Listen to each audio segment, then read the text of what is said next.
নির্বাচন কমিশনের চূড়ান্ত নিবন্ধন পেতে যাচ্ছে নতুন রাজনৈতিক দল। কমিশনের স্বাক্ষর হওয়ার পর নতুন নিবন্ধিত দলগুলোর বিষয়ে গণবিজ্ঞপ্তি জারি করবে ইসি। ২২টি দলের মাঠ পর্যায়ে যাচাই বাছাই শেষে ৬টি দলকে চূড়ান্তভাবে নিবন্ধন দিতে নথিতে ফাইল তোলা হয়েছে। বাকি ১০টি দলের বিষয়ে পুনঃতদন্ত করা হবে এবং ৬টি দলের আবেদন বাতিল করা হয়েছে। অনুমোদনের জন্য ফাইল কমিশনের কাছে পাঠানো হয়েছে। তবে কমিশন চাইলে শাখার প্রস্তাবে সংযোজন বিয়োজন করতে পারবে। মূলত কমিশনের চূড়ান্ত অনুমোদনের পর গণবিজ্ঞপ্তি জারি করা হবে।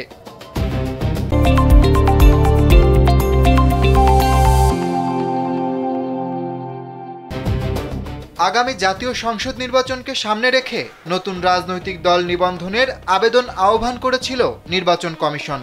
এবার মোট ১৪৩টি নতুন দল নিবন্ধনের জন্য আবেদন জমা দেয়।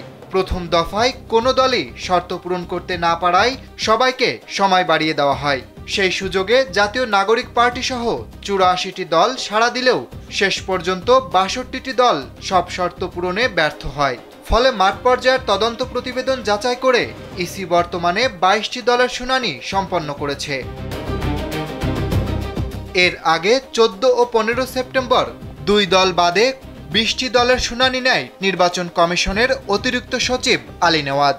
আইন অনুযায়ী নিবন্ধন পেতে হলে একটি দলের থাকতে হবে একটি কেন্দ্রীয় কমিটি, অন্তত ১/৩ জেলায় কমিটি, ১০০টি উপজেলা কমিটি এবং প্রতিটি কমিটির পক্ষে ন্যূনতম ২০০ জন ভোটারের সমর্থন। এছাড়া দলের কেউ যদি আগে সংসদ সদস্য হয়ে থাকেন বা আগের নির্বাচনে কমপক্ষে ৫% ভোট পান তাহলে নিবন্ধনের যোগ্যতা অর্জন করবে। নিবন্ধন পাওয়া নতুন রাজনৈতিক দলগুলোর মধ্যে রয়েছে Jatiya Nagorik party NCP, Bangladesh Amjanagan party, Bangladesh Nezame Islam party, Bangladesh Jatiya league সহ আরও ২টি দল। বর্তমানে আওয়ামী লীগ সহ নিবন্ধিত রাজনৈতিক দলের সংখ্যা ৫১টি। এবার নতুন করে ৬টি দল নিবন্ধন পেলে সেই সংখ্যা দাঁড়াবে ৫৭তে। অরিত্র বাসু, কালবেলা।